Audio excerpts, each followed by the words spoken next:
Ang gamit ko ngayon is ito, Jabra Evolve SE2. Ito yung ating gamit ngayon sa Nojo input. And yung kagandahan dito sa Jabra or sa headset na to is kapag busy ka, meron siyang indicator. So umiilaw yung red na yan kung napapansin nyo. Yan. So indication na busy ka or may kausap ka. So itong headset na to is napaka-worth it and napakaganda lalo na kung mag-work from home ka or nag-online study ka. And this is the Jabra Evolve 240 SE. Bakit? Panoorin nyo to. Pero bago tayo magsimula, I'm trying to reach 2,000 subscribers. Kaya kung hindi ka pa nakakapag-subscribe, subscribe ka na. Thank you and tara! So pagdating ng package na to, balot na siya and very protected yung ating product. Ilalagay ko yung link sa description box kung saan ko to na-order.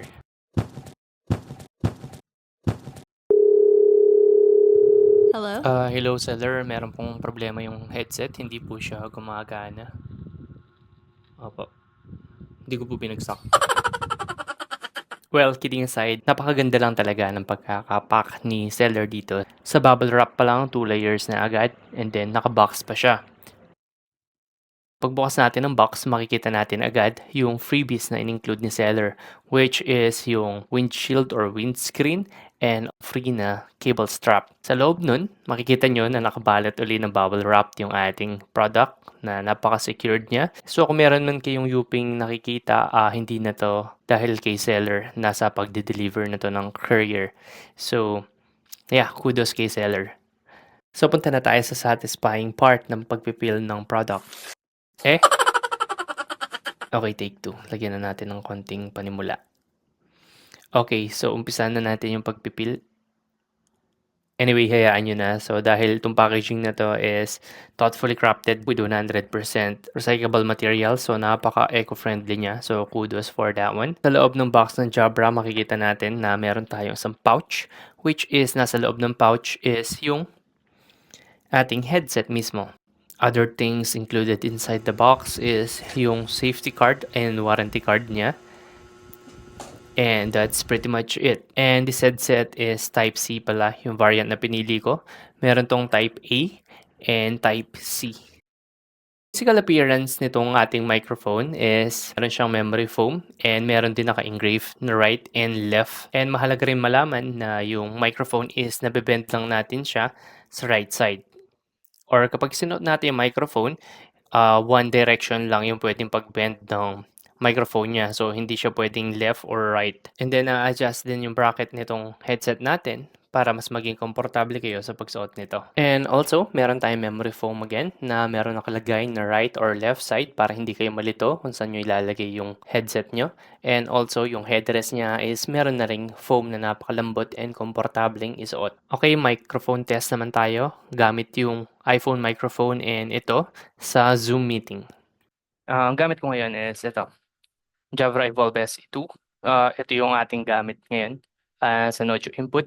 And yung kagandahan dito sa Jabra or sa headset na to is kapag busy ka, meron siyang indicator. So umiilaw yung red na yan kung napapansin nyo.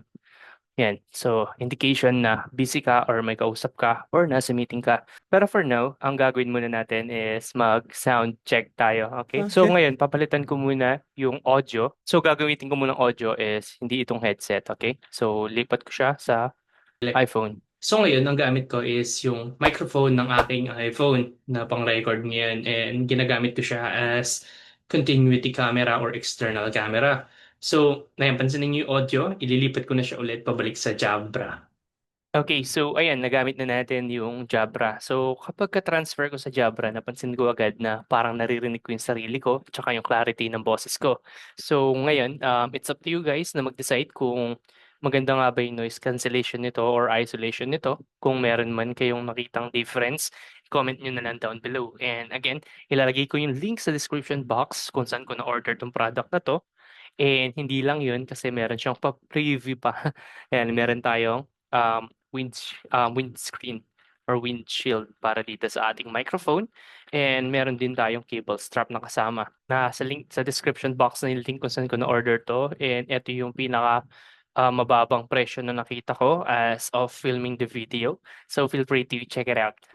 At additional information na rin, na kapag itinaas nyo yung mic nyo, automatic mag-mute yung mic nyo and then malalaman nyo kung nakamute nga ba by checking the Type-C port kasi meron niyang red na indicator.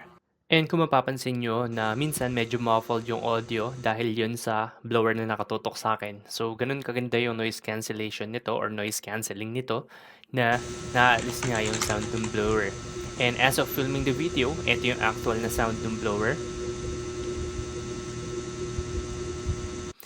And I recorded this video using the microphone of this headset na rin. So, yun lang. Thank you so much for watching and see you on the next one.